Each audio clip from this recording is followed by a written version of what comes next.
let's just keep in mind that we've been in a, quote, parallel zone since 9/11. We've been in an alternate history, a twilight zone, if you will. And so let me just bring this up from December 1, 2002. In Terror War, a second track for suspects, the Bush administration is developing a parallel legal system in which terrorism suspects, U.S. citizens and non-citizens alike, may be investigated, jailed, interrogated, tried, and punished without legal protections, guaranteed by the ordinary system lawyers inside and outside the government say.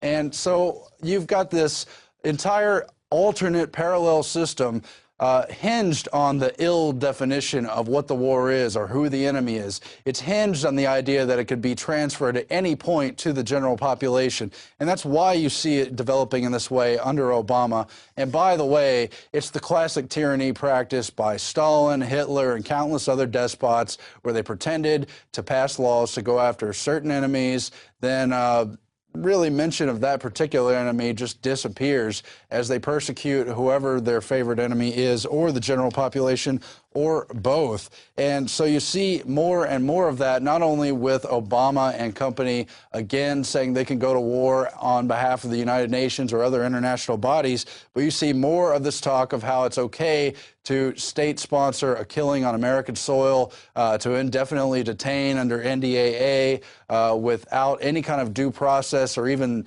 letting people know what they're charged with or ever seeing the light of day. And again, all that was legitimized under Bush for shadowy jihadists, for Arabic or Muslim people who might be involved in this greater war in some kind of plot. And now it's just Americans. FBI director fails to refute state-sponsored murder of American citizens on U.S. soil. And you've got FBI director Robert Mueller unable to acknowledge how they're able to deal with this under the Constitution, says he's going to have to look into it. Well, it's just due process. It's in the Bill of Rights. It's in the Constitution, and it really should be common sense. Let's cue that video right now.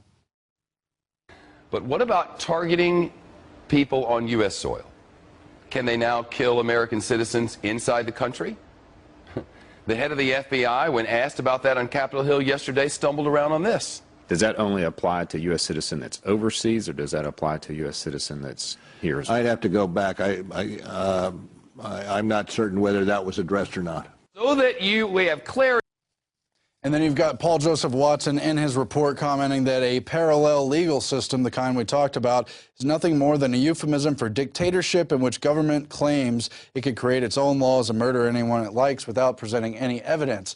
And so what you see here is they've passed the NDAA law allowing for the indefinite detention of citizens. But you've got Obama, knowing it's a politically hot issue, passing around that hot potato, first saying he's not going to pass the bill, first saying he tried to talk Congress out of that language when Carl Levin revealed that the Obama administration had to put in the language. Then he said he wouldn't sign it. Then he waited to sneakily sign it on New Year's Eve. Then he issued a signing statement saying he wouldn't allow it to apply to Americans, even though it does. Then he issued the policy directive saying it doesn't apply to Americans.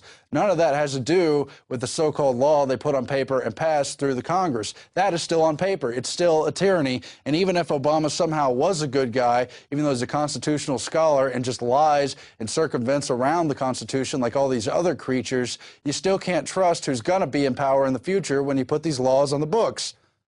But it's not an accident. The same way you see Mueller skirting this issue and countless other figures over the years is just like that classic case, and I want to play this video now, from 2006 when you had Michael Hayden, who was simultaneously head of the CIA and the NSA, trying to tell a reporter the Fourth Amendment didn't include probable cause when it's right there on paper. It's easy to read, but he claims he's the expert. He's the expert because he can, with a straight face, tell you it doesn't apply anymore, tell you it's not even in the language, written, printed on paper. Let's play it. My understanding is that the Fourth Amendment of the Constitution specifies that you must have probable cause to be able to do a search that does not violate an American's right against unlawful searches and seizures. Actually, the Fourth Amendment actually protects all of us against unreasonable search and seizure. But that's what it says. The measure is probable cause, I believe. The amendment says unreasonable search and seizure. But does it not say probable? No. The court amendment standard, says the legal unreasonable standard, search and seizure. the legal standard is probable cause. So again, we're dealing with people with the audacity to say, no, it doesn't say probable cause when it clearly does. Now, it's not just that the FBI director, Robert Mueller, couldn't talk about the NDAA provision and the ability declared by the administration that they can kill even an American citizen on American soil. He can't comment on that.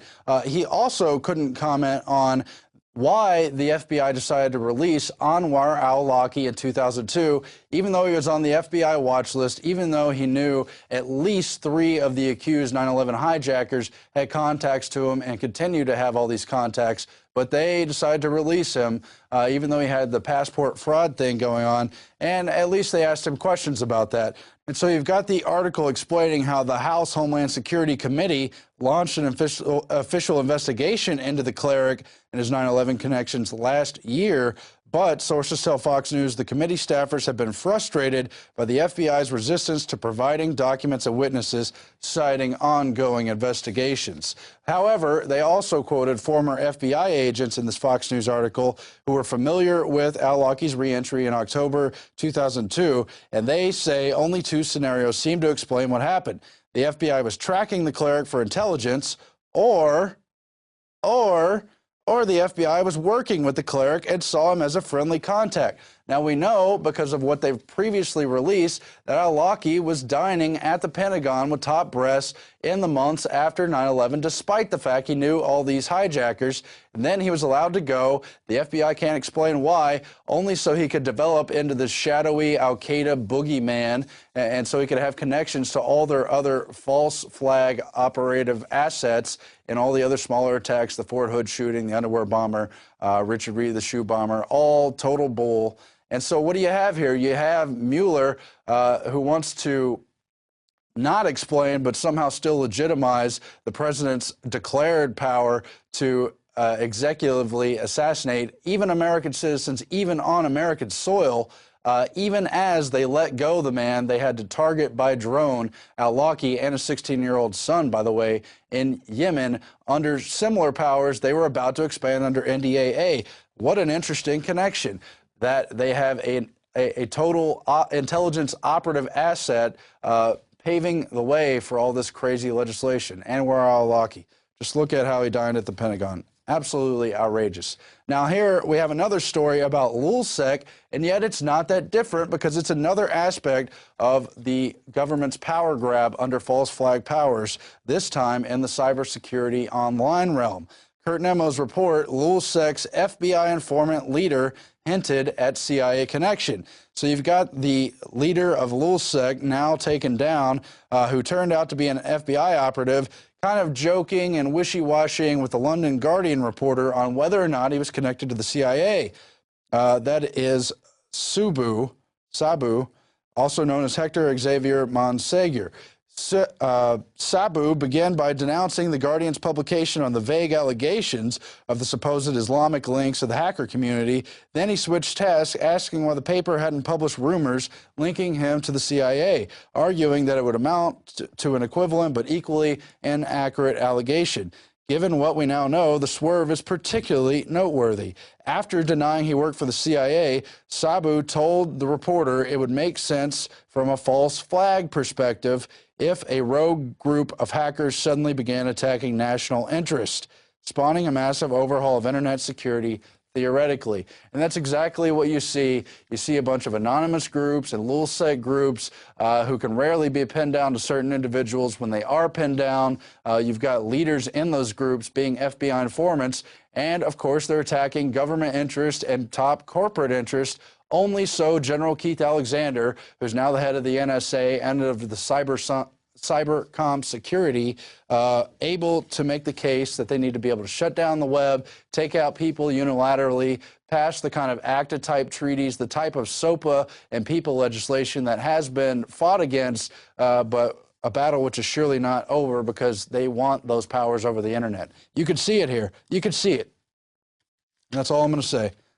In other news, the AP, the Associated Press, is reporting that Coke and Pepsi are having to make changes to avoid a cancer warning. There's been a new law in California banning a certain amount of the chemical 4-methyl-limidazole that is used in these soft drinks, and they're having to reformulate the caramel coloring so it doesn't contain the cancer-causing agent. Of course, they want to tell you it's safe. Don't worry. A representative from Coca-Cola, Diane Garza Ciarlante, said the company directed its caramel suppliers to modify their manufacturing processes to reduce the levels of the chemical 4-methyl-limidazole, which can be formed during the cooking process and as a result may be found in trace amount of Whole Foods. But there's no danger, nothing to worry about. The FDA is out to look out for our best interest and take the vaccines and the GMO foods, and don't look twice.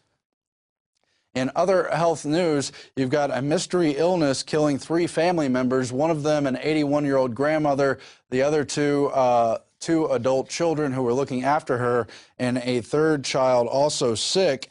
And they're saying it is a mix between a microbe deadly enough to kill the 3 of them and a flu infection. They're saying it's an H3 flu thing from the current flu season. And they're basically warning this thing could spread, but so far it hasn't, and they don't know what's behind it. Meanwhile, it's admittedly involved in a C. diff infection, which are spread from hospitals and healthcare facilities, particularly among those taking antibacterials. And you see a cluster of articles there explaining how it's dangerous for the gut bacteria because it kills the healthy probiotics in there, by, again, introducing the antibiotics, making you more susceptible to C. diff and other dangerous bacteria strains, and goes on to elaborate how they can complicate with stuff like the flu. But they won't tell you that, I'm sure, on the mainstream. They'll just want to fearmonger about the flu itself and how you should take the shot. Anyway, we're going to be back with a whole lot more health news, particularly on vaccines, with Dr. Mayer Eisenstein.